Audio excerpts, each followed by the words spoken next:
Une vague qui peu à peu envahit cette zone industrielle, emporte avec elle hangars et conteneurs. Plusieurs quartiers sont ainsi engloutis. La scène se passe dans les îles Kouriles, entre la Russie et le Japon. La terre vient de trembler violemment et l'alarme au tsunami retentit.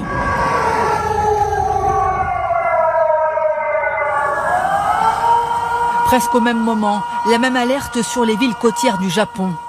Les haut-parleurs sur cette plage délivrent leur message aux baigneurs. Veuillez quitter les zones côtières et évacuer vers les hauteurs. Ce genre de choses n'arrive pas souvent, non?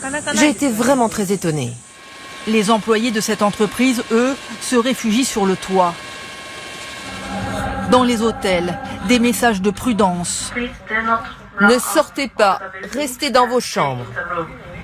L'eau monte jusqu'à 2 mètres par endroit. Mais l'alerte au tsunami vient d'être levée dans plusieurs régions. Au plus fort de la matinée, c'est cette large zone du Pacifique, du Japon aux États-Unis, en passant par l'Amérique du Sud, qui est passée en alerte maximale. Elle a été émise après ce très violent séisme au large de la péninsule russe de Kamtchatka. L'effroi vécu dans ces appartements russes.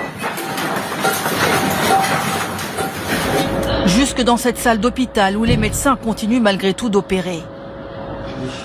Avec une magnitude de 8,8, c'est le plus puissant séisme dans la région en près de 73 ans. Pas de victimes selon la Russie, qui rapporte des dégâts matériels comme l'effondrement de cette école. À Hawaï, où les alarmes ont engendré des embouteillages monstres, l'alerte au tsunami vient aussi d'être rétrogradée à un simple appel à la vigilance. Les regards se tournent maintenant vers la Polynésie française. Des vagues jusqu'à 4 mètres de haut sont attendues dans les îles Marquises où la nuit est tombée. Alerte au tsunami.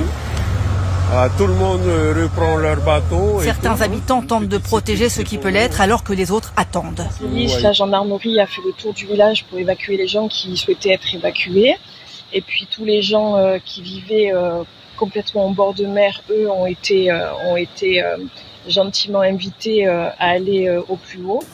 Le PC de crise établi par les autorités françaises à Papeete suit l'évolution de la situation d'heure en heure.